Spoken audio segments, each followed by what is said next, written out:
కర్నూలు జిల్లా వైఎస్ఆర్సీపీ అధ్యక్షుడు ఉన్నారు. మనతో పాటు వారు మాట్లాడే ప్రయత్నం చేద్దాం.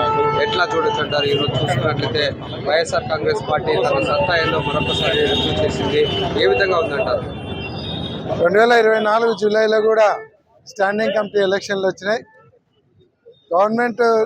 కూటమి గవర్నమెంట్ వచ్చే 3 నెలలకే మా కార్పొరేటర్లలో ఉన్నటువంటి ఐకమత్యము, వాళ్ళల్లో ఉన్నటువంటి పట్టుదలతో ఆ రోజు విజయం సాధించడం కూడా జరిగింది. 5కి 5 గెలిచాం.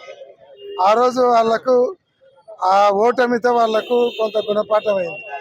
తర్వాత మళ్ళీ ఈ ఎలక్షన్లలో కూడా మళ్ళీ మాకు దగ్గర ఉన్నటువంటి కార్పొరేటర్లు అందరూ కూడా ఐకమత్యంగా నిలబడి మేమందరం ఐకమత్యంగా ఉంటాం, ఎవరం ప్రలోభాలకు లొంగం, మేమంటే మళ్ళీ గెలిచి చూపిస్తామని అందరు గట్టిగా నిలబడి 30 మంది నామినేషన్లకు పోయి 30 మంది నిలబడడం వల్ల వాళ్ళు నామినేషన్కి వచ్చిన వాళ్ళు కూడా నాకు గెలవలేము అనేటువంటి ఉద్దేశంతో నామినేషన్కి వచ్చి వెనక్కిపోవడం కూడా జరిగింది. అంటే గత ఎన్నిక కావచ్చు, ఇప్పుడు ఎన్నిక కావచ్చు, ఈ యొక్క టీడీపీ వాళ్ళు ప్రలోభాలు పెట్టే ప్రయత్నం చేశారు. రాష్ట్రంలో చాలా చోట్ల చేసే విధంగానే కర్నూలులో కూడా మున్సిపల్ కార్పొరేషన్ లో చేసే ప్రయత్నం అయితే చేశారు కదా, మరి ఏ విధంగా దాన్ని ఎదుర్కొన్నారంటారు?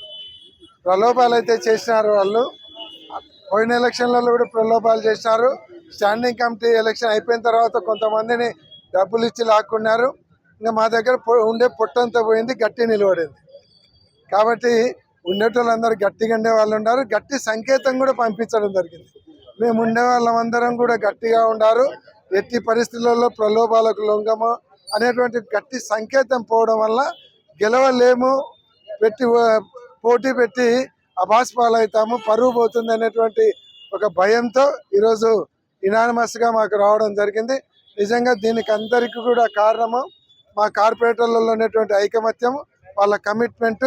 జిల్లా అధ్యక్షునిగా వాళ్ళందరినీ కూడా మనస్ఫూర్తిగా అభినందిస్తా ఉన్నారు.